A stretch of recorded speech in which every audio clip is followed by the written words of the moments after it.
What's up, guys? Welcome to the channel. My name's Ricky, and today we're going to be doing a quick unboxing and short review of Bavarian SimTech's new Omega Pro V2. I hope you could tell in the teaser what it was, and I hope you got pretty excited to see what we're going to unbox here today. It's a wheel I've been waiting for and patiently held off from ordering the V1 after there was whispers that this wheel was coming out shortly. They announced it at the Sim Racing Expo this year, and shortly thereafter they had pre-orders, so I was able to get mine in quick, and Bavarian SimTech delivered on their promise to get it in the hands of most customers before Christmas. I have had a couple days with the wheel just to get used to it. I haven't had a wheel with a screen in it before, so using that and integrating the wheel with the Sim Hub was a little tricky at first, but in the end it's definitely worth it, and I'm super excited I went with this wheel. So we're just going to keep it simple, do a quick unboxing, and then fire the wheel up, go through the features, some of the specs, and then show you what's new in this go round. So stick around and we'll do the unboxing next. All right, so here's the box. This time they did a really good job with the packaging. If I can remember from the original V1, it came in this metal, almost like locked suitcase kind of case. You can tell they didn't have anything going for their manufacturing packaging, so it's glad to see that they upgraded to this. It has a nice little flap in the front, and it has laser cut foam inside, so they did a really good job with this packaging, in my opinion. So let's open it up. So you get obviously this protective piece of foam on top, covering everything up to reveal what's inside.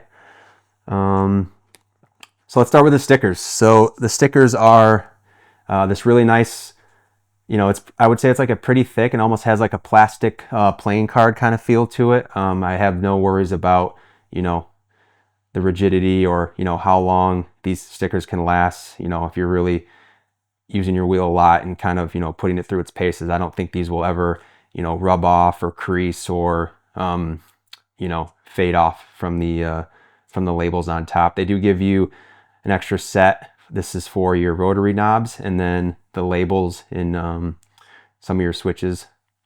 Nothing on the back. As you can tell, they are shine through, which is nice. As you'll see later on, the wheel is illuminated for the stickers. And then these are your push button stickers. As you can see, I've already put mine on. I probably spent almost an hour deciding what I wanted and where I wanted to put them. It's almost like a rite of passage when you get your first wheel and you set up your stickers. I kind of chuckled to myself because other people in the Discord kind of had the same problem. But yeah, these are pretty much the same feel, same look. They are shine through as well. I think they did a really good job with these stickers. I have no complaints with them so far. And then the last sheet is for, looks like this is for, your thumb encoders here. And then if you want to switch the labels of your rotary knobs, you can do that as well. I'm pretty happy with the default as they come, so haven't used these yet, obviously, but good stickers all around. So let's take a quick look inside the first compartment. The wheel came in this nice little shoestring bag. You had to take the wheel out of it, but it is a nice little touch by Bavarian here. If you want to, package your wheel and take it to your buddy's house and slap it on their rig, you'd be good to go putting it in this bag. So nice little addition there. And then to start, you do get a standard coiled USB cable. It's pretty run-of-the-mill as far as I'm aware. It is a screw-down one, not magnetic. I don't care either way. Mine has the Invicta QR on it, so I'm completely wireless at this point, but it's really nice. Has a good stretch to it. It's pretty thick. I don't see any problems or any possible issues using this if you're going to go with like a SimiCube or Moza or SimMagic, something of that nature. And then here we have the wheel itself. As you can see, the foam, nice cutout foam for shipping, no movement. No worries about that getting damaged during shipping. Let's put it on top here, and here is the wheel itself. It's really nice design. I liked it because it was kind of the has like a little bit of the Mercedes vibe, in my opinion, and it wasn't too far removed from the original V1 design. Has pretty much the same layout. One of the upgrades is the 4-inch 60 hertz display, and then obviously there are 3 rotary knobs that have the adaptive beam tech Yeah, I've been having a lot of fun getting everything set up, kind of learning the ins and outs of SimHub as well.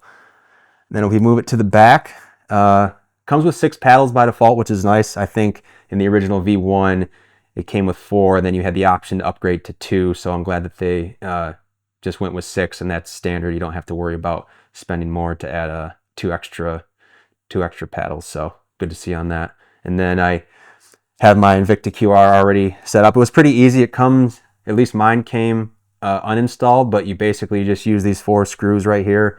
There's a yellow cable inside the QR. You unplug the one that's already plugged into the wheel, and then you just swap them out, screw it down, and you're good to go. 100% wireless. Everything's powered on and good to go. And we'll give you a little glimpse of the top down from the top edge here. It does seem to be a little bit thinner than the original V1.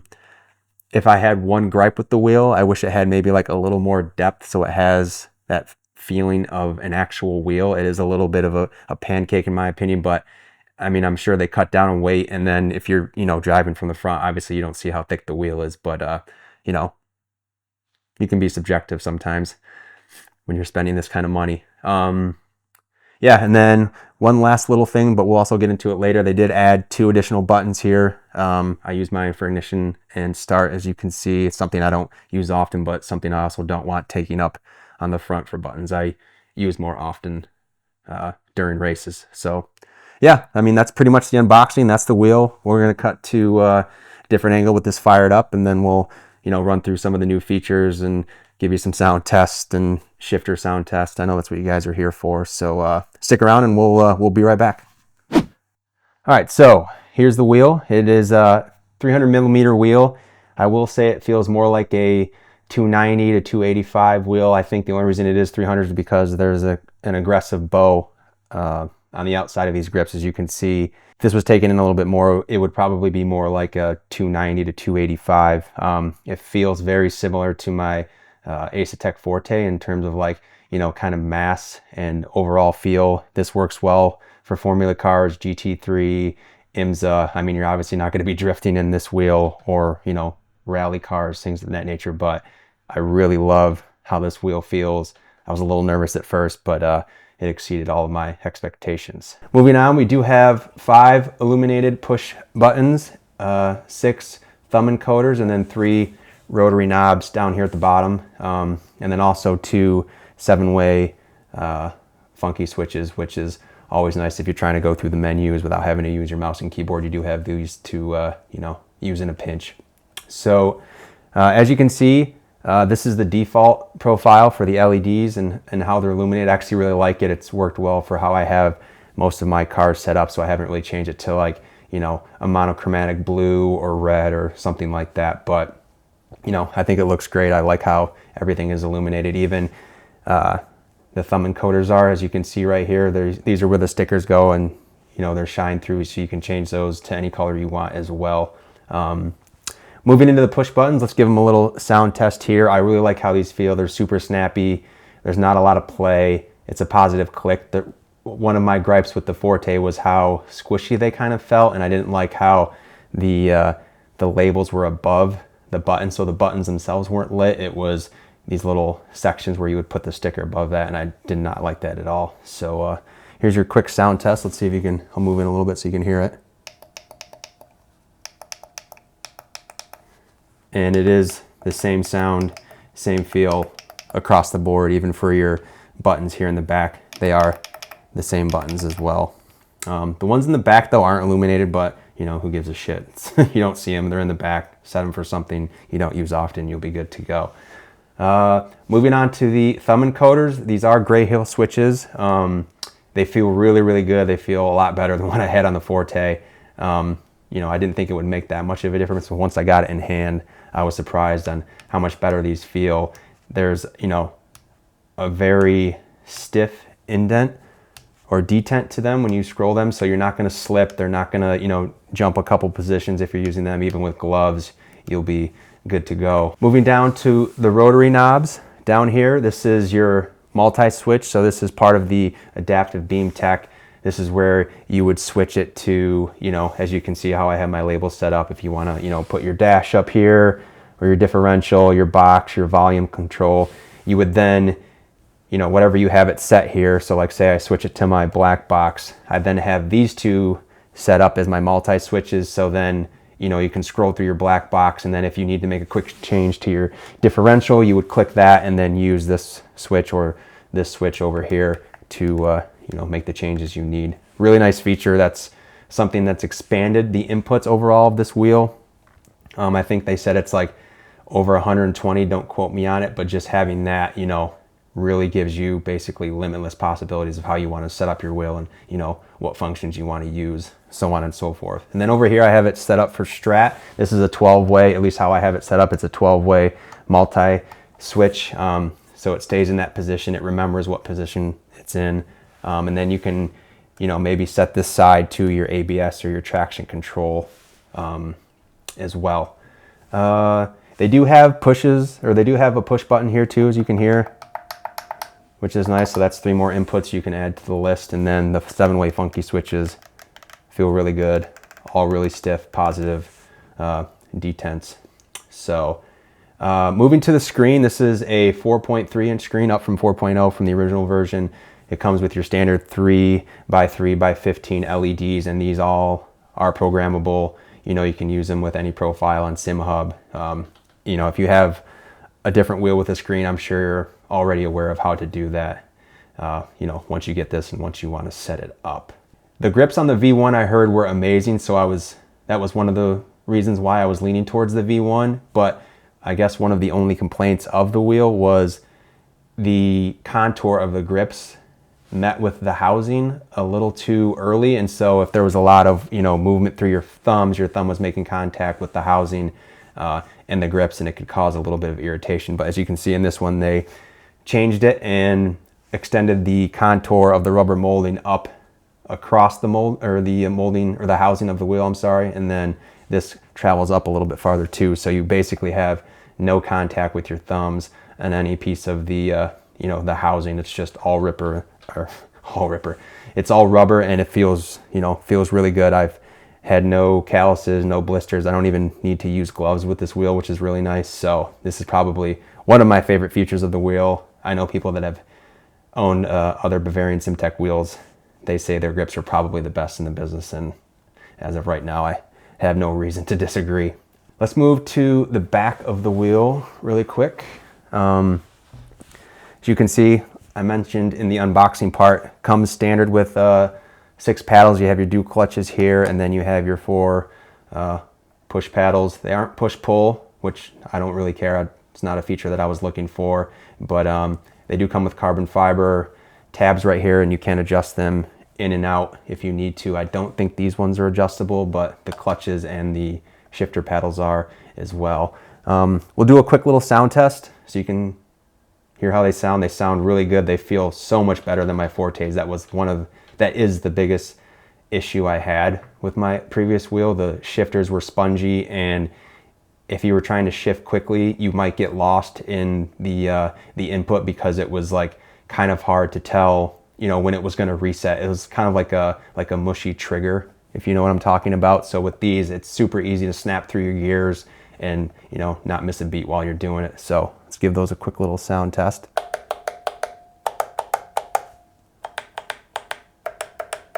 Yeah, they sound really good. There isn't a lot of travel with them. You can see it's pretty short, pretty snappy, and there is some rubber dampening on the pull side of the wheel. I'm not sure if you can see that right down in here. But yeah, the best shifters I've ever used. But then again, I've only used, I think it's two or three wheels so far since I've been in this hobby, and these are by far the best ones. It is hooked up with my QR, although I had to swap out the cable just to plug this in so I could have it hooked up to my laptop so you guys could see, you know, what the screen looked like and, you know, how it functioned with SimHub loaded up. Although I don't have a game going, so I can't really make too many changes, and I can't like go through the game right now, but you'll get the gist of it. And then here are the 2 back buttons with a little zoomed in view of those. Like I said earlier, they're the same as the buttons on front. They feel really good. And then I have mine mapped to ignition and start. So yeah, I mean, that's pretty much it. I'm not sure if I'm missing anything. Oh, real quick. So they do have, this is the Bavarian SimTech Dash. When you download this profile, make sure you go to the website and download the manual. It comes with the dash and then also the plugin for SimHub and then also the edit mode, which is really nice. So you can do that on the fly. So basically what you do is you push in these two buttons. You'll see a prompt for the edit mode, 3, 2, 1. It should pop up.